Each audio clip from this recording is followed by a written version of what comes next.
بالتي هي أقوم ويبشر المؤمنين الذين يعملون الصالحات أن لهم أجرا كبيرا۔ السلام علیکم ورحمۃ اللہ وبرکاتہ۔ محترم ناظرین، آج کی نشست میں آپ حضرات کا استقبال ہے۔ الحمدللہ کفا وسلام علی عبادہ الذین اصطفیٰ، اما بعد۔ آج کی نشست میں سورہ اعراف سورہ نمبر 7 میں آیت نمبر 1 سے آیت نمبر 25 تک 25 آیتیں ہیں۔ اعوذ باللہ من الشیطان الرجیم، بسم اللہ الرحمن الرحیم۔ الف لام میم صاد، کتاب انزل الیک فلا یکن فی صدرک حرج منہ لتنذر بہ وذکری للمؤمنین۔ الف لام میم صاد، اے نبی یہ کتاب آپ کی طرف نازل کی گئی ہے، اس سے آپ کے سینے میں کسی قسم کی تنگی نہیں ہونی چاہیے تاکہ آپ اس کے ذریعے سے لوگوں کو ڈرائیں، اور یہ مومنوں کے لیے نصیحت ہے۔ اتبعوا ما انزل الیکم من ربکم ولا تتبعوا من دونہ اولیاء قلیلا ما تذکرون۔ تم اس ہدایت کی پیروی کرو جو تمہارے رب کی طرف سے تمہاری طرف نازل کی گئی ہے، اور تم اس کے علاوہ اور راستوں کی پیروی نہ کرو، تم بہت ہی کم نصیحت حاصل کرتے ہو۔ وَكَم مِّن قَرْيَةٍ أَهْلَكْنَاهَا فَجَاءَهَا بَأْسُنَا بَيَاتًا أَوْ هُمْ قَائِلُونَ، اور بہت سی بستیاں ایسی ہیں کہ ہم نے انہیں ہلاک کر دیا تو ان کے پاس ہمارا عذاب اس وقت آیا جب وہ رات کو سوئے ہوئے تھے یا وہ دوپہر کو آرام کر رہے تھے۔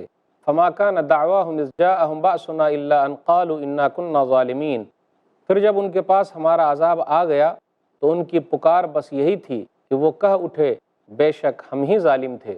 فَلَنَسْأَلَنَّ الَّذِينَ أُرْسِلَ إِلَيْهِمْ وَلَنَسْأَلَنَّ الْمُرْسَلِينَ، چنانچہ ہم ان لوگوں سے ضرور سوال کریں گے جن کی طرف رسول بھیجے گئے تھے، اور ہم رسولوں سے بھی ضرور سوال کریں گے۔ فَلَنَقُصَّنَّ عَلَيْهِمْ بِعِلْمٍ وَمَا كُنَّا غَائِبِينَ، پھر ہم سب کچھ اپنے علم سے ان کے سامنے ضرور بیان کریں گے، اور ہم غائب تو نہ تھے۔ وَالْوَزْنُ يَوْمَئِذٍ الْحَقُّ فَمَنْ ثَقُلَتْ مَوَازِينُهُ فَأُولَئِكَ هُمُ الْمُفْلِحُونَ، اور اس دن اعمال کا وزن کیا جانا برحق ہے، پھر جس شخص کے نیک اعمال کے وزن بھاری ہو گئے تو وہی لوگ کامیاب ہونے والے ہیں۔ وَمَنْ خَفَّتْ مَوَازِينُهُ فَأُولَئِكَ الَّذِينَ خَسِرُوا أَنفُسَهُمْ بِمَا كَانُوا بِآيَاتِنَا يَظْلِمُونَ، اور جس شخص کے نیک اعمال کے وزن ہلکے ہو گئے تو وہی لوگ ہیں جنہوں نے اپنی جانوں کو خسارے میں ڈالا اس لیے کہ وہ ہماری آیات کے ساتھ بے انصافی کرتے تھے۔ وَلَقَدْ مَكَّنَّاكُمْ فِي الْأَرْضِ وَجَعَلْنَا لَكُمْ فِيهَا مَعَائِشَ قَلِيلًا مَا تَشْكُرُونَ، اور بلا شبہ ہم نے تمہیں زمین میں قدرت دی اور اس میں تمہارے لیے گزر بسر کے اسباب فراہم کیے، تم بہت ہی کم شکر ادا کرتے ہو۔ وَلَقَدْ خَلَقْنَاكُمْ ثُمَّ صَوَّرْنَاكُمْ ثُمَّ قُلْنَا لِلْمَلَائِكَةِ اسْجُدُوا لِآدَمَ فَسَجَدُوا إِلَّا إِبْلِيسَ لَمْ يَكُنْ مِنَ السَّاجِدِينَ، اور بلا شبہ ہم نے تمہیں پیدا کیا، پھر تمہاری صورتیں بنائی، پھر ہم نے فرشتوں سے کہا تم آدم کو سجدہ کرو، چنانچہ انہوں نے سجدہ کیا سوائے ابلیس کے، وہ سجدہ کرنے والوں میں شامل نہ ہوا۔ قال ما منعك الا تسجد اذ امرتك قال انا خیر منه خلقتنی من نار وخلقته من طین، اللہ نے کہا تجھے کس چیز نے روکا کہ تو نے سجدہ نہ کیا جبکہ میں نے تجھے حکم دیا تھا؟ وہ بولا میں اس سے بہتر ہوں، مجھے تو نے آگ سے پیدا کیا اور اسے تو نے مٹی سے پیدا کیا ہے۔ قال فاهبط منها فما يكون لك ان تتكبر فيها فاخرج انك من الصاغرين، اللہ نے کہا پھر تو اس آسمان سے اتر جا کیونکہ تیرے لائق یہ نہیں تھا کہ تو اس میں تکبر کرتا، لہٰذا تو نکل جا، بے شک تو ذلیلوں میں سے ہے۔ قال انظرنی الی یوم یبعثون، اس نے کہا تو مجھے اس دن تک مہلت دے دے جب لوگ اٹھائے جائیں گے۔ قال انک من المنظرین، اللہ نے کہا بے شک تو مہلت دیے گئے لوگوں میں سے ہے۔ قال فبما اغویتنی لاقعدن لهم صراطک المستقیم، وہ بولا پس اس وجہ سے کہ تو نے مجھے گمراہ کیا تو میں ان لوگوں کو گمراہ کرنے کے لیے تیرے سیدھے راستے پر ضرور بیٹھوں گا۔ ثم لآتینہم من بین ایدیہم ومن خلفہم وعن ایمانہم وعن شمائلہم ولا تجد اکثرہم شاکرین، پھر میں ان کے سامنے سے اور ان کے پیچھے سے ان کے پاس ضرور آؤں گا، اور ان کے دائیں سے اور ان کے بائیں سے بھی، اور تو ان کی اکثریت کو شکر گزار نہیں پائے گا۔ قال اخرج منها مذءوما مدحورا لمن تبعك منهم لأملأن جہنم منكم اجمعین، اللہ نے فرمایا نکل جا اس سے ذلیل دھتکارتا ہوا، پھر ان میں سے جو تیری پیروی کرے گا تو میں جہنم کو تم سب سے ضرور بھروں گا۔ وَيَا آدَمُ اسْكُنْ أَنْتَ وَزَوْجُكَ الْجَنَّةَ، فَكُلَا مِنْ حَيْثُ شِئْتُمَا وَلَا تَقْرَبَا هَٰذِهِ الشَّجَرَةَ فَتَكُونَا مِنَ الظَّالِمِينَ۔ اور اے آدم، تو اور تیری بیوی جنت میں رہو اور تم دونوں جہاں سے چاہو کھاؤ، اور تم دونوں اس درخت کے قریب مت جانا ورنہ تم دونوں ظالموں میں سے ہو جاؤ گے۔ فَوَسْوَسَ لَهُمَا الشَّيْطَانُ لِيُبْدِيَ لَهُمَا مَا وُرِيَ عَنْهُمَا مِنْ سَوْآتِهِمَا وَقَالَ مَا نَهَاكُمَا رَبُّكُمَا عَنْ هَٰذِهِ الشَّجَرَةِ إِلَّا أَن تَكُونَا مَلَكَيْنِ أَوْ تَكُونَا مِنَ الْخَالِدِينَ۔ پھر شیطان نے ان دونوں کے دل میں وسوسہ ڈالا تاکہ ان کے لیے ان کی شرمگاہیں ظاہر کر دے جو ان سے چھپائی گئی تھیں، اور شیطان نے کہا تمہارے رب نے تمہیں صرف اس لیے روکا ہے کہ کہیں تم دونوں فرشتے نہ بن جاؤ یا کہیں تم دونوں ہمیشہ رہنے والوں میں سے نہ ہو جاؤ۔ وَقَاسَمَهُمَا إِنِّي لَكُمَا لَمِنَ النَّاصِحِينَ، اور اس نے ان دونوں کے سامنے قسم کھائی کہ بے شک میں تم دونوں کے خیر خواہوں میں سے ہوں۔ فَدَلَّاهُمَا بِغُرُورٍ فَلَمَّا ذَاقَا الشَّجَرَةَ بَدَتْ لَهُمَا سَوْآتُهُمَا وَطَفِقَا يَخْصِفَانِ عَلَيْهِمَا مِنْ وَرَقِ الْجَنَّةِ وَنَادَاهُمَا رَبُّهُمَا أَلَمْ أَنْهَكُمَا عَنْ تِلْكُمُ الشَّجَرَةِ وَأَقُلْ لَكُمَا إِنَّ الشَّيْطَانَ لَكُمَا عَدُوٌّ مُّبِينٌ۔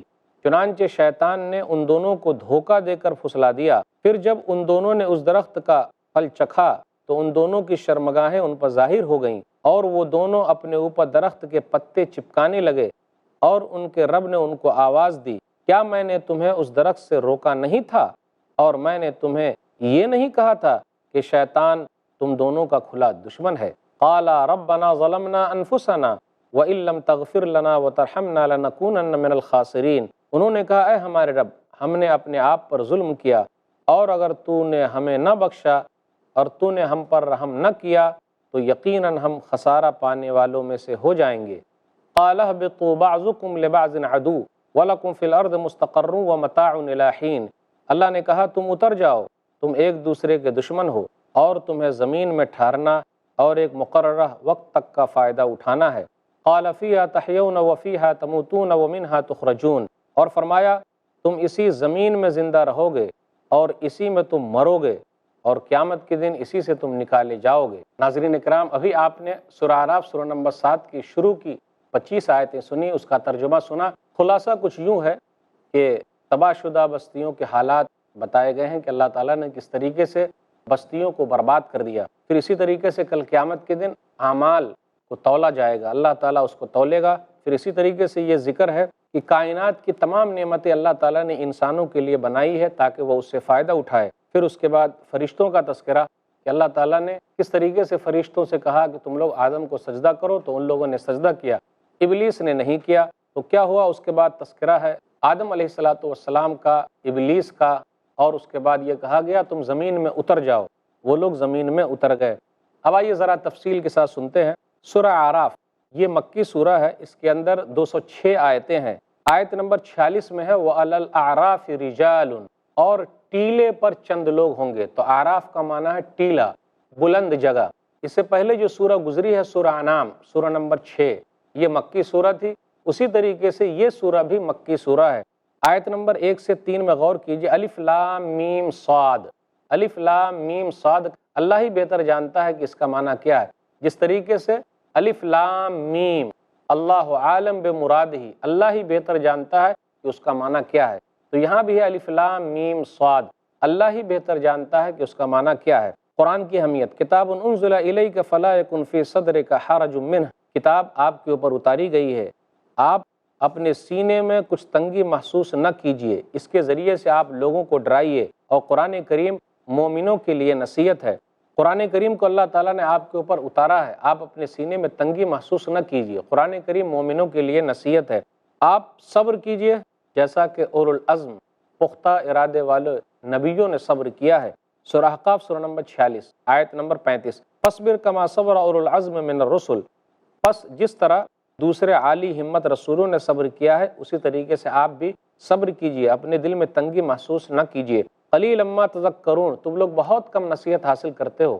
اللہ تعالیٰ نے قرآن کریم کو اتارا ہے، لوگوں کو یہ چاہیے تھا کہ وہ زیادہ سے زیادہ اس سے فائدہ حاصل کرتے، لیکن لوگ فائدہ حاصل نہیں کر رہے ہیں۔ کئی آیتوں میں آیا، سورہ یوسف سورہ نمبر 12 آیت نمبر 103، وما اکثر الناس ولو حرصت بمؤمنین، اور بہت سے آدمی تو ایسے ہیں آپ لاکھ خواہش کر لیں وہ لوگ مومن ہونے والے نہیں، وہ ایمان لانے والے نہیں ہیں۔ سورہ نام سورہ نمبر 6 آیت نمبر 116، وَإِن تُطِعْ أَكْثَرَ مَنْ فِي الْأَرْضِ يُضِلُّوكَ عَنْ سَبِيلِ اللَّهِ، اکثر لوگ جو زمین میں ہیں اگر آپ ان کے طور طریقے پر چلیں گے تو وہ لوگ آپ کو گمراہ کر دیں گے۔ پھر اسی طریقے سے آیا سورہ یوسف سورہ نمبر 12 آیت نمبر 106، وَمَا يُؤْمِنُ أَكْثَرُهُمْ بِاللَّهِ إِلَّا وَهُمْ مُشْرِكُونَ، اکثر لوگ ایمان رکھنے کے باوجود بھی مشرک ہیں، یعنی ایمان کی حفاظت کرنا بہت ضروری ہے، اللہ کے ساتھ کسی کو شریک ٹھہرانے والے ہیں۔ اس لیے کوئی یہ کہے جی میں نے کلمہ پڑھ لیا تو اب میں پکا مومن ہو گیا، نہیں، ایمان کی حفاظت ہمیں بار بار کرنی ہوگی، کہیں ایسا نہ ہو کہ ہمارا ایمان خطرے میں پڑ جائے۔ اللہ تعالیٰ نے آیت نمبر 4 سے 7 کے درمیان کہا تباہ شدہ بستیوں کے حالات کہ کس طریقے سے اللہ تعالیٰ نے بستیوں کو برباد کر دیا۔ قوم عاد کو اللہ نے برباد کیا، قوم سمود کو اللہ نے برباد کیا، قوم لوط کو اللہ تعالیٰ نے برباد کیا، قوم شعیب کو اللہ تعالیٰ نے برباد کر دیا، فرعون کو اللہ تعالیٰ نے برباد کر دیا، ڈبو دیا۔ اس طریقے سے قارون کو اللہ تعالیٰ نے زمین کے اندر اس کے محل سمیت ہی دھنسا دیا۔ حامان سے اللہ نے سمجھ لیا، تو جن لوگوں نے بھی اللہ کو چیلنج کیا اللہ نے ان لوگوں کو برباد کر دیا، نام و نشان ان لوگوں کا مٹا دیا۔ آئیے غور کریں کتنی بستیوں کا ذکر ہو رہا ہے۔ وَكَم مِّن قَرْيَةٍ أَهْلَكْنَاهَا، کتنی ہی بستیاں ہیں جنہیں ہم نے تباہ و برباد کر دیا کیونکہ انہوں نے رسول کی بات نہیں مانی، رسول کی تکذیب کی، رسول کو جھٹلایا۔ سورہ حج سورہ نمبر 22 آیت نمبر 45، فَكَأَيٍّ مِّن قَرْيَةٍ أَهْلَكْنَاهَا وَهِيَ ظَالِمَةٌ فَهِيَ خَاوِيَةٌ عَلَى عُرُوشِهَا وَبِئْرٍ مُّعَطَّلَةٍ وَقَصْرٍ مَّشِيدٍ۔ ناظرین کرام یہ سلسلہ چلتا رہے گا، تھوڑے سے وقفے کے لیے رکتے ہیں۔ السلام علیکم ورحمۃ اللہ وبرکاتہ۔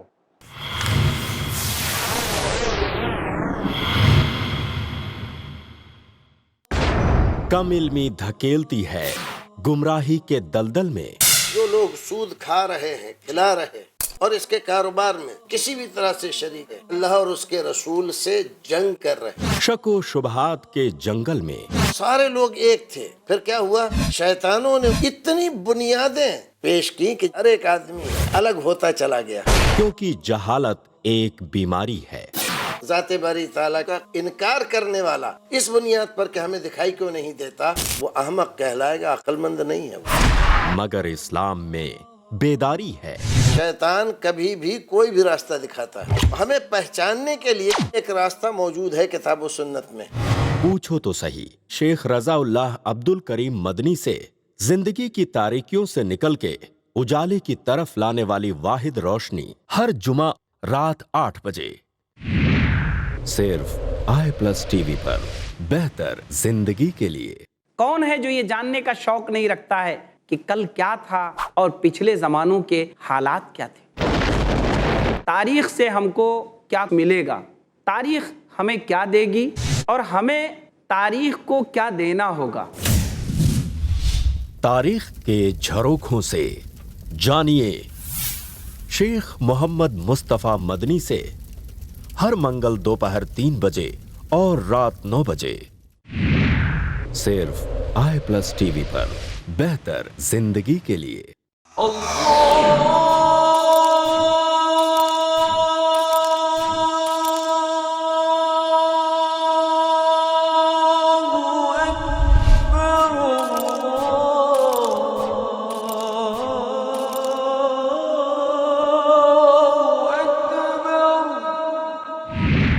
صرف i+TV پر، بہتر زندگی کے لیے۔ پیارے نبی صلی اللہ علیہ وسلم کی آمد سے پہلے ظلم کا شکار ہوتی تھیں بیٹیاں، مان کر مصیبت اور نحوست زندہ درگور کر دی جاتی تھیں بیٹیاں۔ بیٹی راحت بنی اور بہن شفقت، بیوی سکون اور ماں کے قدموں میں جنت۔ آدم کی بیٹیاں شیخ شمیم فوزی کے ساتھ جلد آ رہا ہے، صرف i+TV پر، بہتر زندگی کے لیے۔ اپنے DTH اور کیبل آپریٹر سے آج ہی سمپرک کریں۔ Free to year.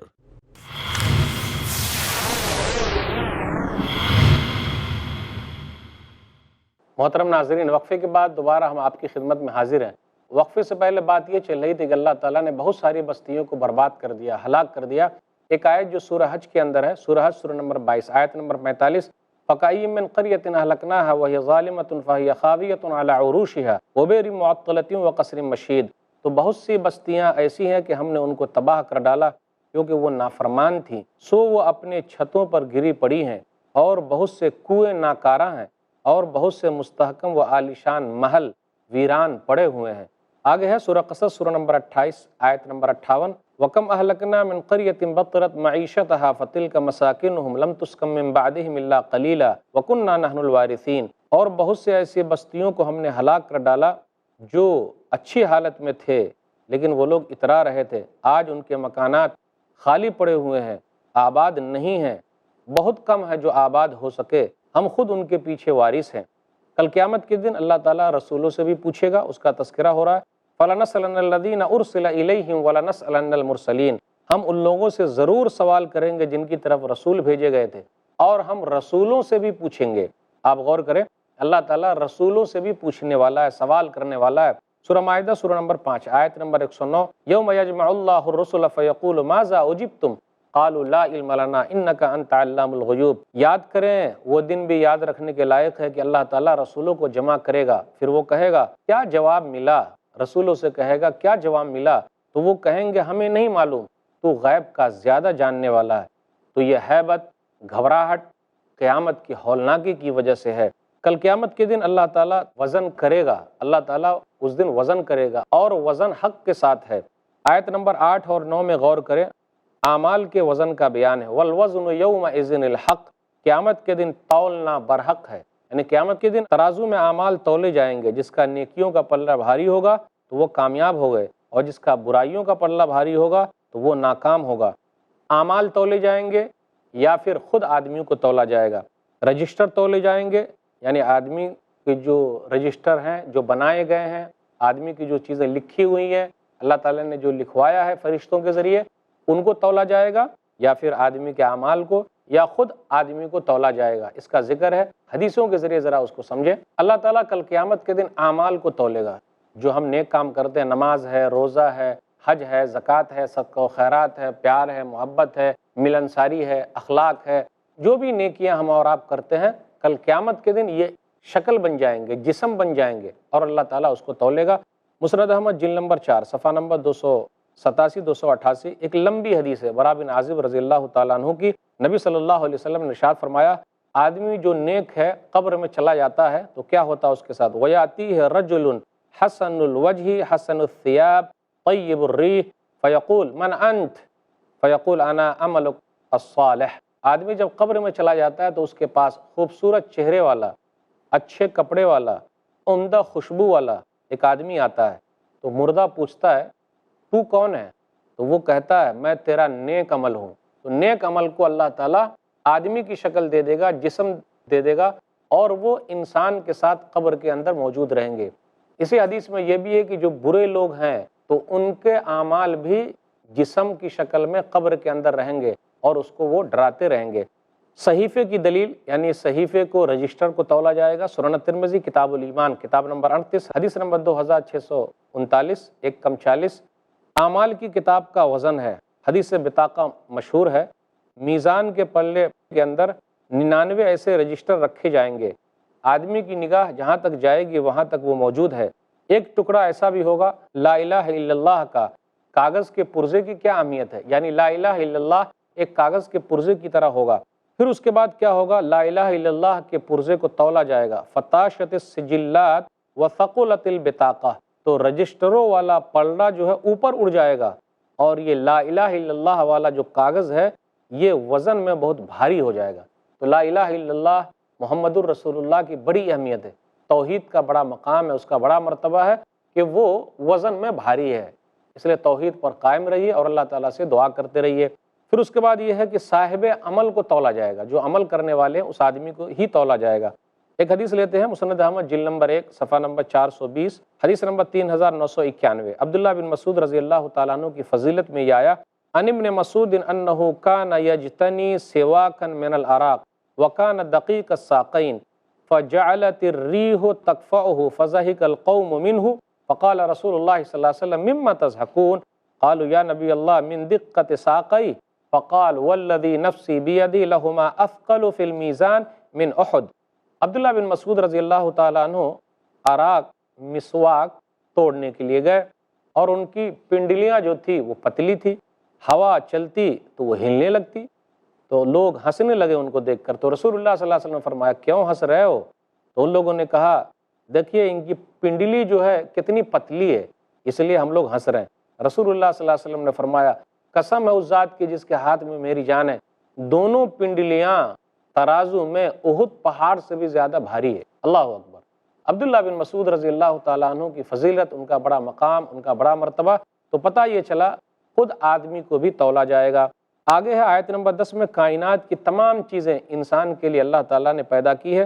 وَلَقَدْ مَكَّنَّاكُمْ فِي الْأَرْضِ وَجَعَلْنَا لَكُمْ فِيهَا مَعَائِشَ قَلِيلًا مَا تَشْكُرُونَ، ہم نے تم لوگوں کو زمین میں ٹھہرایا اور تمہارے لیے گزر بسر کے اسباب فراہم کیے، تم لوگ بہت کم شکریہ ادا کرتے ہو۔ اللہ تعالیٰ کی نعمتیں بے شمار ہے، کوئی گننا چاہے گن ہی نہیں سکتا ہے۔ تمام سمندر جو ہے وہ سیاہی بن جائے اور تمام درخت جو ہے وہ قلم بن جائیں، لیکن اللہ تعالیٰ کی نعمتیں کوئی لکھنا چاہے تو کوئی لکھ نہیں سکتا۔ وَإِن تَعُدُّوا نِعْمَةَ اللَّهِ لَا تُحْصُوهَا، سورہ ابراہیم سورہ نمبر 14 آیت نمبر 34، کہ تم اللہ کی نعمت کو شمار کرنا چاہو، گننا چاہو تو تم گن ہی نہیں سکتے ہو، شمار ہی نہیں کر سکتے ہو۔ پھر آگے آیت نمبر 11 میں فرشتوں کا ذکر ہے کہ آدم علیہ السلام کو سجدہ کیا۔ یہ سجدہ تعظیمی تھا، عزت کے لیے تھا، لیکن اس شریعت میں جو شریعت نبی صلی اللہ علیہ وسلم پر مکمل ہوئی ہے، سجدہ تعظیمی بھی جائز نہیں ہے، کوئی سجدہ نہیں کر سکتا، اس لیے جھک کے بھی سلام نہیں کرنا چاہیے، وہ منع ہے۔ اب یہ پیشانی صرف اللہ کے سامنے جھکے گی۔ تمام فرشتوں نے سجدہ کیا، ابلیس نے نہیں کیا۔